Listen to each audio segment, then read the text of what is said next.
Welcome back to the Image Wellness Project. I'm your host, Image Media's editorial director, Dominique McMullen. Today's episode, it's a good one. It's a very good one. It was recorded live at Wellfest, where I had the pleasure of sitting down with Chris Connolly, better known as Get Better with Chris. Chris really moved me and everybody during this chat. His story is a exceptionally powerful one, and one that still he is very much living every day. The crowd that convened to witness this conversation was testament to the impact that Chris and his story has on people, from drug addiction and psychosis and someone who is just not coping with the world, to where he is now, an honest and authentic man, turning up as himself every day and helping others to do the same. It's a really powerful story, and I hope you get as much from it and from this conversation as I did. The Image Wellness Project is sponsored by Activia and Irish Life Health. How are you? Yeah, besides me legs being very, very sore, I'm actually all right. I was actually supposed to stand up there, but I probably can't. I done a walk out there a few minutes ago on the main stage. So Fair play. yeah, brilliant. Just brilliant. Straight over. I was really enjoyable. Really enjoyable. Good. So let's go back to the beginning, Chris, and tell me about what it was like. Yeah, let's get comfy. We're here for a long time, by the way. We're here for 45 minutes of Chris Connolly. Tell me what life was like for you growing up. Fatima Mansions, am I right? Yeah, so I actually only live down the road. I grew up in Fatima Mansions, which is basically in Dublin E. And like most people who grow up in inner city Dublin, you're unconsciously surrounded by drink, by drugs, by people getting up to no good. And when I was always growing up, I fell into thinking that was actually normal, you know. And as I started to grow up as a young boy, then into an adult, I started to act and behave in ways that I seen everybody else act and behave in, because ultimately I wanted to mimic them. I wanted to feel safe by hanging around with them, and I started to portray a falsified image of myself because I didn't want to be seen as any different to anybody else. So how does your relationship then with drugs and alcohol kind of start? What age were you and what did it look like? So usually when most people struggle with drugs, they usually struggle pretty early on. My struggle with drugs came around 17 to 18 years of age. Okay. So that's considered quite late. Yeah. Because I was always afraid of what drugs would do to me. And I was always afraid of like the bad stories that people would tell me. My mum and dad always told me, don't do drugs. Drugs are really, really bad. And when I started taking drugs, I realized drugs are fucking brilliant. They actually, and that's not to glorify drugs. It's just the feeling that you get off drugs. And I always say that drugs are so good that they lead you to ruin your whole life. You'll ruin your life, you'll ruin your family's life, and before you know it, you'll just be completely and utterly immersed in addiction. And that was the case for me. As soon as I started to experiment with drugs, I felt like it was something that I was always missing deep inside my soul. What drugs were they at first? What were you actually dabbling in? So I started off, first of all, I used to be very, very skinny as a young teen, and I used to have very, very bad acne on my face, severely bad acne, and you can still see the scars to this day. My whole face was covered in it, and I was very, very insecure, so insecure that I always felt like I'd never get a girlfriend, or I'd never get noticed the way other people were noticed. I'm only 5'5", I'm not the tallest fella in the world, so this fella is laughing at that. But the reality of it is, I didn't know how to navigate through life because I was so easy to be picked on, you know? Yeah. So I started to go to the gym. And when I went to the gym, I started taking steroids. And it was like overnight, my body changed. Really? And anabolic steroids was more or less the first drug that I was ever introduced to, testosterone. And as soon as you start to get a feel for that, then you start to look the part. I started to get like 2 to 3 times much bigger instantaneously. Wow, 2 to 3 times. And who introduced you to it first? You want me to name them? No. No, definitely don't name them. Only joking. So like basically when you go into the gym or any sort of fitness place, you'll always find where there's like a fad or there's always specific people doing specific things. And I always seen these fellas with big muscles and they looked intimidating. And I wanted to be intimidating because I was always very insecure and I was so afraid. And I never wanted anybody to pick on me because I was picked on for all my life. And all I wanted to do was be perceived as this strong, muscly fella, somebody who you wouldn't mess around with. Yeah. And that's what led me to taking steroids. And as soon as I start taking steroids, then I start getting noticed by women. And as soon as I start getting noticed by women, where's the best place to find women? At nightclubs, for those of you who don't know. at nightclubs or at bars or anything like that. So then I start drinking. And then before I knew it, then I got introduced to ecstasy. I beat it. And when I took my first ever ecstasy, I felt like it was the only thing that I was missing for all my life. It completed me in a way that I felt like I was never completed. It took away my insecurities. My grandmother was dying at the time. It took away the fear of having to come to terms with losing somebody who I loved more than anything. And it took away a lot of the things that I couldn't take away from myself and I couldn't address. Yeah. What was your relationship with yourself, like in your head, your self-worth? What were you saying to yourself at that time? You know what? I was just always so afraid. I used to say yes to each and every single person, regardless of if I wanted to do something or not. Yeah. I would always put other people first rather than myself. And I was always navigating through life to make sure that nobody hurt me, you know? I was always afraid of being hurt. And that can sound a little bit like a sob story, but it's actually most people's story, you know? Most people are afraid of being hurt. Most people are afraid of people starting to make fun out of them or anything like that. And that's what was happening with me. I was always terrified. Do you think that had something to do with kind of toxic masculinity? Do you think that men feel like they have to be hard and they have to be not scared? So when I was growing up, I wasn't conscious of anything like that. Yeah. I couldn't comprehend masculinity. I couldn't comprehend whether men had to be a specific way. All I could comprehend was that I didn't like how I felt. And I felt very, very insignificant, very, very insecure. And I felt like I wasn't enough. That was my core belief. And still to this day, I still have a core belief that I'm never going to be enough. It raises its head every now and then. And sometimes you need to reaffirm yourself that it's not about being enough. It's about doing enough. Sometimes our feelings aren't going to be our facts, you know, so you need to override that and find a way to move on past that. I think people here probably think, is Chris enough? Do we think Chris is enough? Yeah. I think so. What happened next then from the nightclubs and ecstasy? So as soon as I took my first ecstasy, first of all, I felt that feeling that I've never felt before. And for anybody who's ever struggled with drugs, anybody who knows anyone who's struggled with drugs, that feeling is constantly pursued again and again and again. And that's what happened to me. I always chased that feeling that I got off my first high. And the thing is, with addiction, which I didn't know I was becoming addicted at the time, it starts to get progressive because the drug doesn't work anymore. And you're constantly chasing it. And unconscious to me, I wasn't chasing the drug. I was chasing the feelings that were attached to the drug. Yeah. The feelings of confidence, the feelings of self-worth, and the feeling that I was actually going to be okay. The feeling of being safe. Drugs brought me temporary satisfaction with feeling safe. And when ecstasy ran out, then I started to go to cocaine. And then when cocaine was running out, I would go to weed.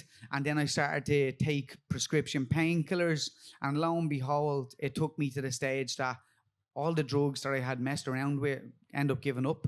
And then I started smoking crack cocaine. That's a big leap to crack cocaine. How did that happen? So I always say that in addiction, if anybody here is in addiction or knows anybody with addiction, you'll know one thing is for certain. It progressively gets worse. I always describe it as a downward spiral. When you're in addiction, when you're in a bad mental health space, or when you're feeling fucked up, sorry for cursing, sometimes it's the best way to get across.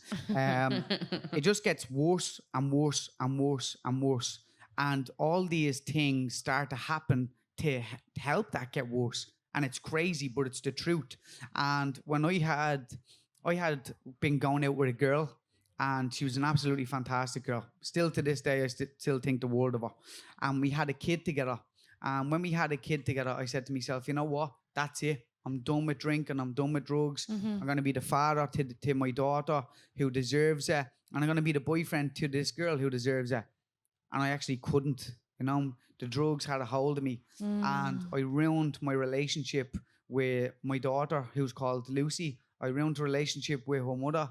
I ruined the relationship with my daughter. I ruined the relationship with my family. When I felt like I couldn't ruin things anymore, that's when cocaine stopped working. And by complete and utter coincidence, I was introduced to an old guy who I knew from growing up. He was almost like a counselor to me. And I was like, okay, he's going to save me here. And he said to me, look, if cocaine has given up on you, have you ever tried smoking crack cocaine? Oh, Jesus Christ. Thanks, fella. Yeah.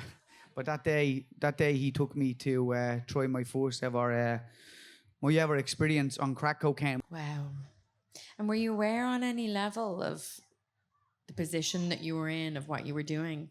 So I always say that in addiction, you have very, very small awareness. You have an understanding, you know what you're doing, but you just don't really give a bollocks, And I didn't care. That's just being completely and utterly honest with you. I didn't care about anybody else. I didn't care about myself, and I didn't care how I was perceived, because I was always chasing that certain void that I felt like I was missing, and I was constantly chasing. I'm so sorry. That just sounds awful. It sounds empty and unbelievably, unimaginably difficult. At the time, it's not really because you're high on drugs. But that's just a little bit of humor. But at the time, you're just exempt. You're exempt to it. You don't have any comprehension of what's going on. Yeah. Because you're immersed in this specific reality that you've made a way to conspire in your own mind.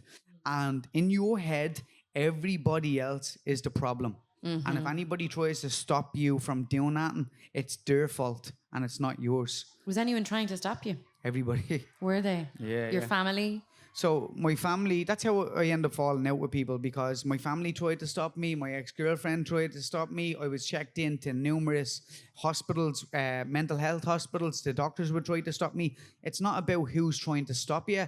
It's, are you going to stop you? Yeah. You're the only person who can do it. And you slipped into psychosis during lockdown. Yeah. Can you tell me about what that was like? Yeah, so for anybody who doesn't know about psychosis is almost like an alternative reality. And when I started to go from taking coke into smoking crack, instantaneously my whole brain just snapped. And I was immersed in this overwhelming reality feeling. And it's like a belly full of terror. And when I mean terror, I mean terror. You've just got no idea. But I was convinced that I had done something on somebody and they had hired a hitman to kill me. And I can remember I ended up going back to my house, and I was in my house and I started hearing voices, and I started thinking that people were outside to come into my house to shoot me. And then I started thinking that my family were in on it. And then before I knew it, I had entered this reality where this hitman was coming to shoot me. My family had been coerced into getting this hitman to shoot me. And if they didn't, they were going to be killed. And that I was going to be used as a sacrifice.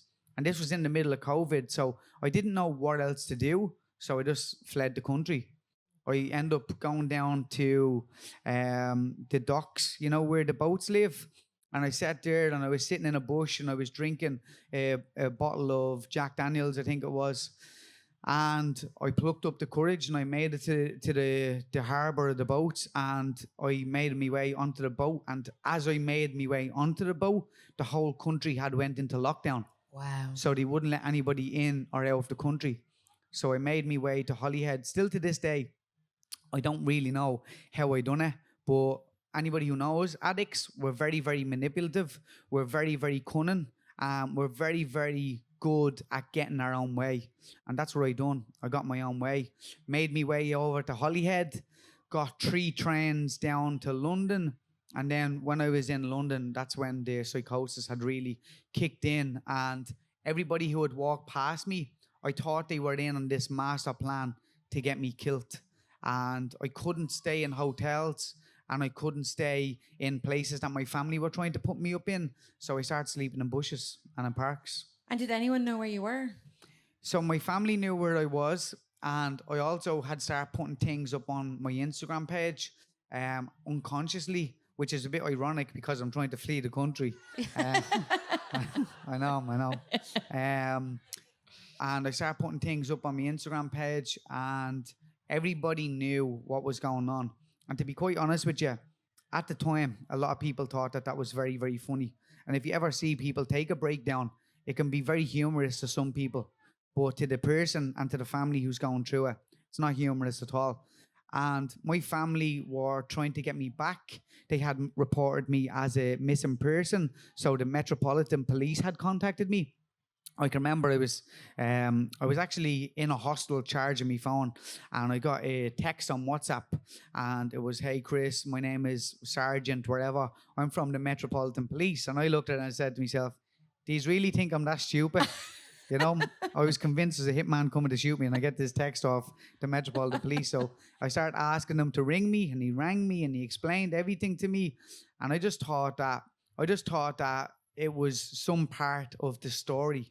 You know, I thought that it was part of whoever this hitman is coming to shoot me, somebody that he had involved in on it to coerce me into handing myself over. It's amazing the tricks that your mind can play on you, and the story you can weave for yourself. The narrative is so quick to change, and it changes instantaneously.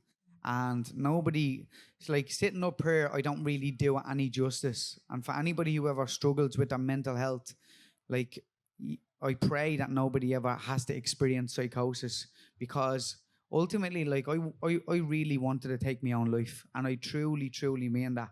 But just by even to this day, I always say it's the mercy of God that I didn't, because like, you're not just in this reality, you're also hearing these voices. And I was hearing like mythical creatures, elves telling me just to cut me throat, or telling me to take my own life, you know. And like, it's the worst time of my life, but I'm so grateful that it happened. What happened next? How did you come out of it? Did someone come and get you? What happened?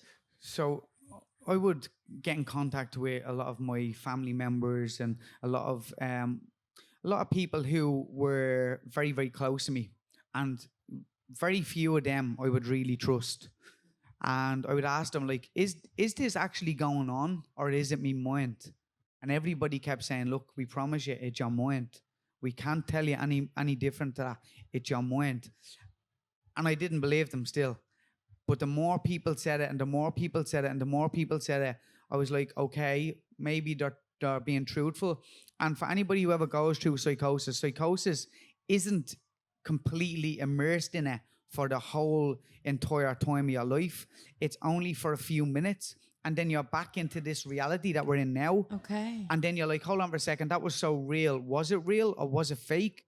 And then you're battling with that. And thankfully, when I came into that sort of realm before I went back into psychosis, I had been introduced to Asherie, which is a treatment facility down in Wexford. I got on the phone to them, and I was speaking to them, and they said, "Look, we think you should come back home to Ireland, and we think you should go to treatment." And that's when I made the decision to do so.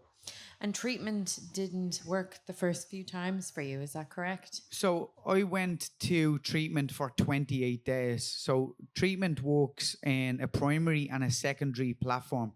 The best way to explain it is 28 days is primary treatment, and it's basically just helping the individual to understand their thoughts, their feelings, their emotions, their life story, your trauma, your struggles, your bad habits, each and every single thing that I used as a crutch almost to get through my life. And that helped me more than I've ever felt anything or anybody ever helped me in my life. Also, being surrounded by other addicts and other alcoholics helped me to feel like I wasn't alone. And it helped me to feel like I was in the right place, talking with the right people, and eventually doing the right things. And at the end of the 28 days, I was like, okay, right, I'm going home. I'm going to be the father to my daughter that she deserves. I'm also going to get back with my ex-girlfriend who had broke up with me probably 8 months ago. But this is all the delusional thinking, you know? And then one of the counselors came up to me and he said, Christopher, we're going to be completely honest with you. If you go back now, we don't think you're going to be a father to your daughter. And we don't think you're going to be sober for very long. Wow. We think you need to go to secondary treatment. And secondary treatment is an extensive stay in a different facility, and you're with the same gender. So, like if it's girls, girls with girls, boys, boys with boys, and you learn how to reintegrate into society. And I, to be honest with you, I fought back and forth about going to Really? secondary treatment. Yeah, because I was so afraid, like at the time, I was so afraid with having to come to the terms where somebody who I loved and didn't treat right in a relationship, having a new boyfriend at one stage in their life, Okay. my daughter probably having another real male role model in her life, and somebody also fulfilling the role that I was supposed to fill. And I just wanted to claw all that back. And then I made the decision that I couldn't claw it back and I needed to go to secondary treatment. And when I went to secondary treatment, it was the best decision I ever made. You've said that treatment wasn't just about not using, it was about getting to know yourself. What did you learn about yourself? So I learned all my flaws, you know. That must I, have been hard. it was the hardest time in my life, but to be quite honest with you, it was the best thing that's ever happened to me. And I truly mean that, because I wouldn't be the person who I am today without it. I started to learn that I was just very insecure. I wasn't confident. I struggled a lot with my self-esteem, with how I was perceived. I used to always want to be perceived as somebody who was all right rather than actually being all right. And secondary treatment helped me to realize that once I acknowledged all my flaws, all my shortcomings, all the shit that I had done in my life, all the problems that I had caused, well, then I could rectify it. And it was the most rewarding thing that I've ever learned. Because then I started to realize, hold on for a second, I've got scars on my face. That's not going to change. As I said, I'm not the tallest fella in the world. I'm not going to fucking sprout 5 or 6 inches overnight. That's not going to change either. But I started to become comfortable with who I was, because I understood that it's not going to be for everybody, but it's going to be for the right people. And before I knew it, then the right people started to gravitate towards me. And what kind of tools did you learn? Are there things that you still use today? Yeah, so like it's not like I always hear people say like, what are the tools to being sober? I don't think it's tools. I think it's behavior. Yeah. It's how you conduct and condone yourself, and it's not one specific thing that's gonna work for everybody. I think everybody has to find their own journey, because what works for me won't work for you, and it's not about studying a textbook, sitting there, getting things drilled into you. Has to be completely and utterly the individual being open, being honest, being vulnerable, and being able to admit to yourself and to everybody else that I need some help and I'm willing to do whatever it takes. And then if somebody says, maybe you should start journaling, that was something that was suggested to me. I started journaling. Fucking best thing I've ever came across in my life, because I could never comprehend what was going on in my mind. And the way I'm able to speak here and have this conversation with you amongst everybody else, I couldn't do that because I couldn't get the fucking words out. I couldn't get it outside me. So I started putting pen to paper, and before I knew it, it all just started to come out. And it came out and it came out and it came out. And when it started to come out, then I started to read it and I was like, that's actually how I truly feel. Yeah. And then I started to speak it. And then before I knew it, then people started to get it. And that's the main thing. In addiction, it is very, very lonely. But what we crave is connection. And what I craved through drugs was connection. Being able to feel like you belong. And when you take the drugs out of the way, how can you feel connected? through community, through exercise, through fitness, through the right people, through the right places, and doing the right things. And that's what I started to become aware of in my recovery. And that's why I say that when you go to treatment, it's not going to treatment to learn, it's to become aware. Yeah. And in addiction, you're never aware. Never aware. You understand, you know, but awareness is deep in your soul. And it's something that connects your heart, your soul, and your body and mind together. So beautiful. How amazing is it that you you you went to treatment and you let go in a way, and you let go of trying to find connection, and what you were left with was the most unbelievable connection Yeah. and the most unbelievable awareness. It's an incredible journey. So, like, treatment is the best thing that I've ever experienced in my life. Because I always went to school, and when I was in school, the teachers would give me a textbook, and I'd always misbehave in school. I would always act out because I can't comprehend things that way. And even for anybody who knows me, I actually can't drive because I can't pass the 30 test. And Carl, don't say and that's because I can't correlate specific things in a text and do, like, I can't understand that sort of thing. You know what I mean? Mm-hmm. But when it comes to speaking to people, when it comes to communicating with people, when it comes to speaking about your feelings, your emotions, how messed up are you? Are you sad? Are you insecure? That's when I'm able to communicate. That's when I'm able to connect. And that's when I'm able to be able to use the education that I've learned from my heart and from my soul, not from a textbook, from something that I always craved for all my life. And I found that in treatment. Recovery is rarely a straight line. It's all over the place. What do you go to on days when it feels more difficult than others? So when I only got out of treatment, I went to AA, I went to CA, and I actually don't mind sharing this. I also went to SLA, which is Sex and Lovers Anonymous. And for anybody who hears that, they're like, that guy's addicted to sex, bro. It's not about that. It's actually about fantasy. And for anybody who's sitting here today, if you can actually think to yourself, do you fantasize? Do you ever think, imagine if I done this? Or with gamblers, it's very common. It's if I put all this money on this and this horse wins, well, then I'll feel that. And a lot of people can be brought up into fantasy. And that's what was happening to me. When I left treatment, I always thought, if I do this, well, then I'll feel like this. If I hang around with these, well, then I'll feel like this. And it's about understanding that through AA, CA, SLA, NA, all those places that you go to be able to understand your addiction, your fantasy, your traumas, and all that sort of stuff. There's a way of connection, and the connection isn't in here, it's in your heart and it's in your soul. You know, my mind was a savage for overthinking, overanalyzing, overseeking. I couldn't get out of here, and the only way I got out of here was when I stopped thinking and I started loving. And that probably sounds a little bit cheesy, but I'm telling you, when you stop doing things with your conscious mind and you let your heart and soul guide you, you'll be always on the right track. How is your relationship with yourself now? Your self-worth, that tough guy image? Yeah, so I don't think I have a tough guy image. I mean, letting go of the tough guy yeah, image. Yeah, like I'll be honest with you, I just stopped caring, you know? Yeah. I really don't give a bollocks how anybody perceives me. Like, it's great being up here in front. But it's great being up here, and it's great people coming up to you, you know, and saying good things. But the reality of it is, like, everybody is struggling. Everybody is going through shit. And, like, I'm no different to anybody. I'm no different to anybody. And that's one thing that I always hold on to. You know, every time somebody needs to go number 2, we all sit down. Don't ever forget that. There's nobody out here ever any different here. You know what I mean? Yeah. Like, that's the reality of life. I love that.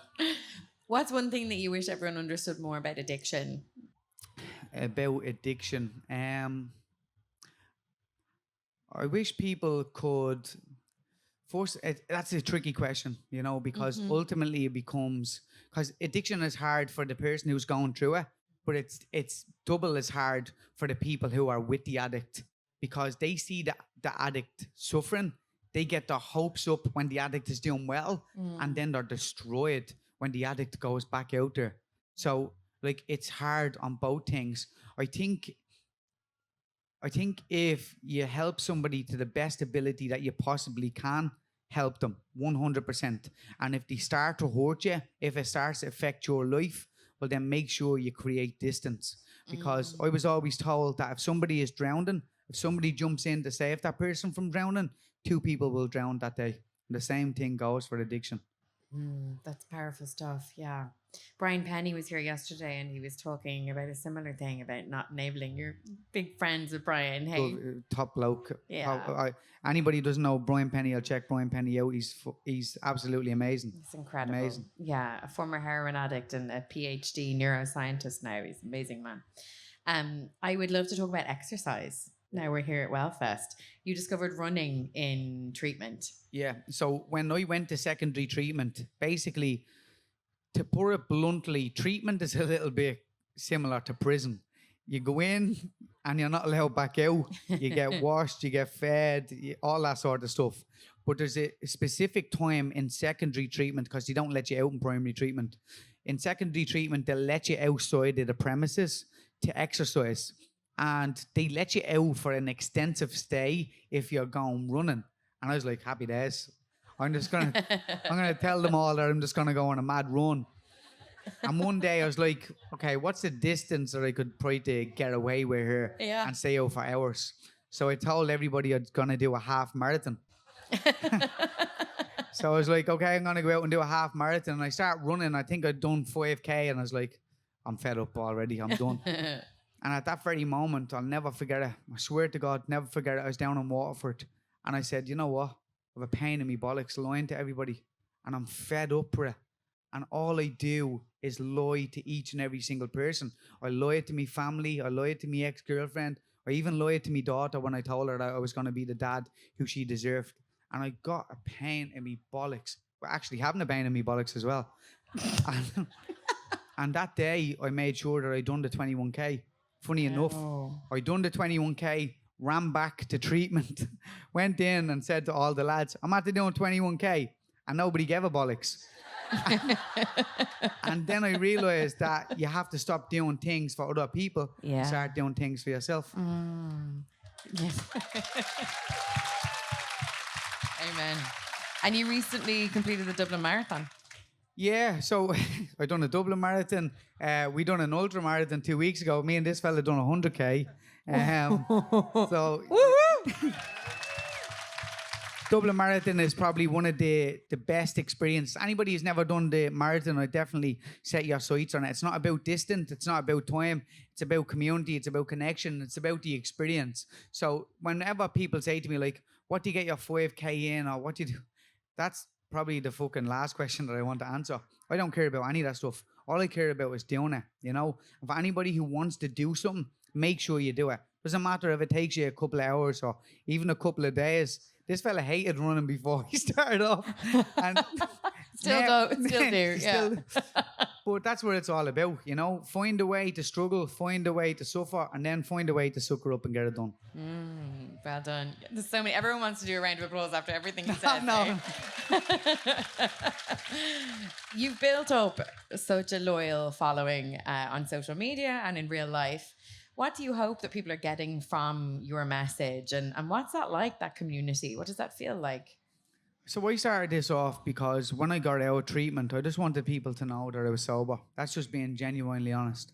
I wanted me community to know that I was sober because, and I mean this truthfully, and I know it's going to sound a little bit funny, but for a long time, people actually ran away from me, you know? They'd see me in the street and they'd say, this fucking head case is back out. Stay away from him. And now it's very, very ironic that everybody runs with me, you know? So, but that's what life is all about, you know? Yeah. Like, and the reason why I think people connect with me and people are here in this tent is because see all that crap about being polished and being perfect and being glamorous and looking and all that crap is just not ideal. It's not ideal. And it causes you a lot of work. you Yeah. know, Well, and tell me about it. a lot of negative things in order to try to come off as a positive person. Whereas, like, when you're raw and when you're vulnerable, and the more messed up you are, and the more willing you are to put it out there, well, then the more of the right people you'll meet, you know. And I was always brought up into thinking that you had to be over 6 foot, you had to be a bleeding cover of one of them men's health magazines, you know what I mean? But you don't have to be any of that. You just have to be you. And today you've rebuilt your life. You have a successful PT business. You have an amazing relationship with your beautiful daughter and your family. What does that feel like? What does it feel like to be you today? So, what is it? Good? Bad? Yeah, it's all right. Like, I'll be honest with you, the best thing that's ever happened to me was being able to get my daughter back in my life. You know, I was always terrified of it. I really, really was. And you know what? I had to go through a lot of shit, and it's not ideal, like having to being able to admit all of the stuff that I done wrong to people, you know. But what is ideal is being able to rectify it. I have a great relationship with my daughter. I have an even better relationship with her mother. I never thought we'd get along apart, but we get along better apart than we ever did when we were together. And that's what life is all about, you know, being able to identify what can I do to change my life? Can I do anything productive here? And if you can, go and do it. And if you can't, understand that that's out of your control. And most things in life are out of our control. So all I do now is focus on me. Am I happy? Am I sad? If is today a good day? Yes, happy days. Enjoy it. Is it a difficult day? No way. Oh, tough shit. I'm gonna have to endure it. You know, regardless of how you're feeling, it's only temporary. You know, either sucker up or enjoy it, and it's not gonna last forever. Yeah. How does your daughter think about everything that you're doing now? She was here yesterday. Yeah, so she actually hasn't got a clue. She doesn't comprehend it, you know. She really, really doesn't. And it's ironic because yesterday I only started up a YouTube channel, and the one person I was excited to show that to is her, because she's always watching these YouTube things. And I was like, Lucy, look at your dad's on YouTube. She didn't care. I was like, the main reason why I started up YouTube.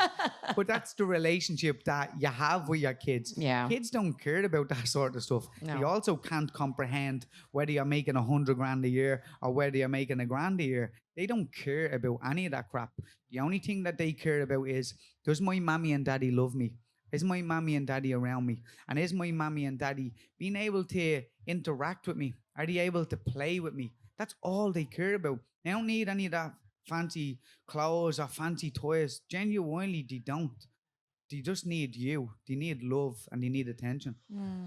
And she gets that in spades from you. You can see that. Sometimes, yes. Yeah. And sometimes she drives me mad, and that's allowed, you know. Oh, yeah. It's not always going to be sunshine, like, and rainbows.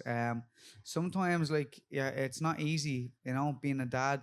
It's also not easy being a single dad or a single mother, having to hand your kids back over and having a couple of days of sometimes loneliness, I'd describe it as, is very, very difficult. But it's about doing your best. And that's all people need to do. Do their best. If there's anyone here in the audience who's struggling with addiction, or actually just struggling with anything generally, what message do you want them to leave here today knowing? First of all, you're not alone. You know, you're never, ever, ever going to be alone. And when you're struggling with your mental health, and also I want people to know that still to this day, I still struggle with my mental health. I still have very, very bad days. And most of the time, I actually have a bad day. But it's about speaking up about it. And most of the time, I don't want to speak up about it. And it's like this conflict of wanting to be perceived as being okay and wanting to tell everybody what's going on. Tell everybody what's going on. And I'm telling you, the right people will listen. Like, a lot of people care about you, and that's what people don't understand. And people want you to do well. People want to be there for you, and people don't want you to suffer in silence. And the help is there once you start to seek it.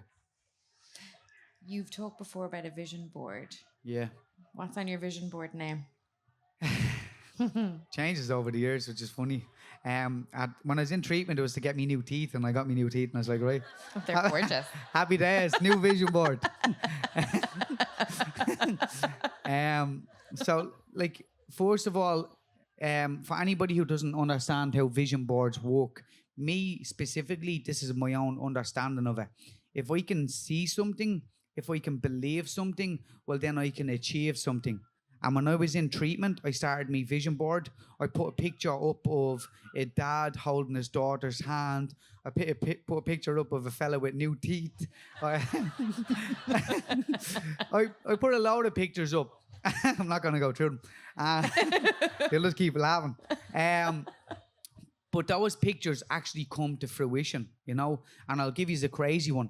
This time last year, I met John Belton. And for anybody who doesn't know John Belton is Vogue Williams' personal trainer. And I done a 5K with John Belton. And he brought me in here after the 5K. And I said, you know what? I'd always love to come here. And I wish in a couple of years' time, I'll be able to stand on that stage and do what he does and be able to be in front of everybody that's here today and see all these people. And 1 year later, I'm here. And the reason why I'm here is because I done the next right thing.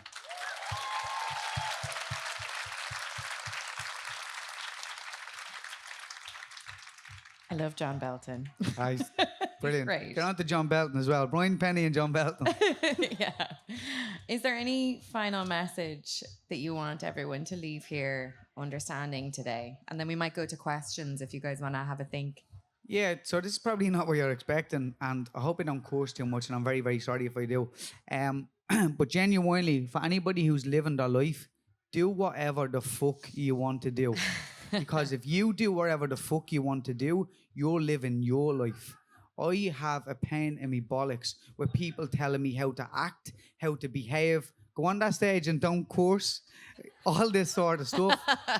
Do you, because if you do you, you're originally you. And who can be the best version of you other than you? And I'm telling you, if you understand that, hold on for a second, I made the decision to do this and you get something wrong, well then you make the next decision to rectify it and you get it right. You have the power, you have the opportunity, and you have the best opportunity to create the best life for yourself.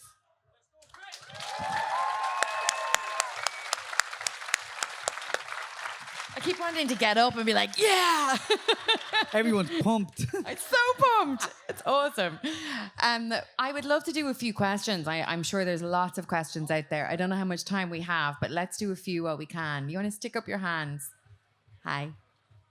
Hi, Chris. First of all, thanks very much for the talk. It was amazing. I'm wondering if you could pick one person dead or alive to do a 5K with, who would it be? Great question, bro. Great question. And thanks so much for listening as well. Probably opening a box of worms here, but I'm fascinated with Nikola Tesla, you know. Nobody will probably know Nikola Tesla. You'll all Google him. But Nikola Tesla is somebody from a couple of years ago who understood energy and the frequency of energy. And energy is very, very important to me because ultimately energy cannot be created nor destroyed. And every single one of us have energy in our lives today. If you go through a breakup, if you go through a bereavement, if you go through anything negative, that's all energy. And one of the best things that I ever felt that worked for me is that whether you're in breakups, addiction, or any sort of that shit, that energy can be turned into productive energy. Whether you like it or not, that's a fact. And that's something that helped me to be able to move mountains. I was always hurt. I was always in pain. And when I came across Nikola Tesla, I realized that that doesn't have to be my destination. It can only be part of my journey. And I started using that energy to do what I do today. Such a good answer. Amazing. Thank you for a great question. Oh, hi. Yeah, I hope I say this correctly. If you were able to go back to your younger self when you were looking for a connection or felt there was something missing, what could you introduce there that would have stopped you going down on the route? Now, I know you said you're glad, but just for advice, maybe for parents that... Love, to be honest, you know, genuine love. And sometimes, so like I had a mother and father who loved me, you know, but they loved me with wanting to keep me on the right track. I always feel that if I could go back, I just would have rather people, me personally, told me the truth, you know. I used to grow up and my father used to be smoking weed and he'd tell me he's smoking tobacco, and that used to mess up with me head because my friends would be telling me one thing and he'd be telling me another. This is somebody who I thought that loved me, but he only loved me as much as he wanted to protect himself as well, you know. And when I found my grandmother, who is somebody who actually gave me the love that I needed, that was when I was able to understand that like love is the answer to every single question, you know. And sometimes you need to be able to love people either consciously or else a little bit from afar, you know. That's probably the only thing that I ever wished, that I was loved a little bit more in the correct way. And it's a very, very difficult thing to say because most people are like, I do love you, you know, but sometimes you need to find out what type of love the individual needs, you know. And if that doesn't work, just leave them to their own demise. And it's a shit answer, you know. But sometimes you need to let people struggle, because the more they struggle, the more they fuck up. And the more they fuck up, the more they realize that they can't do it alone. It's not a shit answer. I think that's a really powerful, important answer. Yeah. Do you have any other questions? One more, last one. Hi. First of all, your talk was amazing. Literally had goosebumps throughout the whole thing. Thank you. I was just wondering when you said about like when you were going through psychosis, but you were still posting on Instagram. Do you think that was like your subconscious trying to keep you safe, or have you ever thought about like why you posted? Yeah, so like, first of all, like when you're in psychosis, you actually genuinely don't know what you're doing. And what I think that I was doing, what I just spoke to you, what I was doing was my reality, but it probably wasn't everybody else's reality, you know? So the answer is I actually don't know, you know? And that's actually a very good answer as well, because not every time you're going to know the answers, you know? Sometimes that topic about the subconscious mind is very, very important, because still to this day, I do things based on my subconscious that I learned from my mother and father. And that can include a lot of negative things. But sometimes when you become aware of what you're doing unconsciously, then you can start to rectify that consciously. It's a great answer. Thank you. Thank you. We are going to have to leave it there. I'd really like to just sit here. Could we all just stay here for another hour? Can we all please give it up for the most incredible Get Better with Chris? Thank you so much. Thank you for listening to this episode of The Wellness Project. This is the part where I ask you to please like and subscribe. It really does help us reach new listeners, and I know so many people could benefit from a conversation like that one. Remember also to keep an eye on image.ie for lots more information and insights and expert advice on all things wellness. I will chat to you next week. And until then, please do mind yourself. The Wellness Project is sponsored by Activia and Irish Life Health.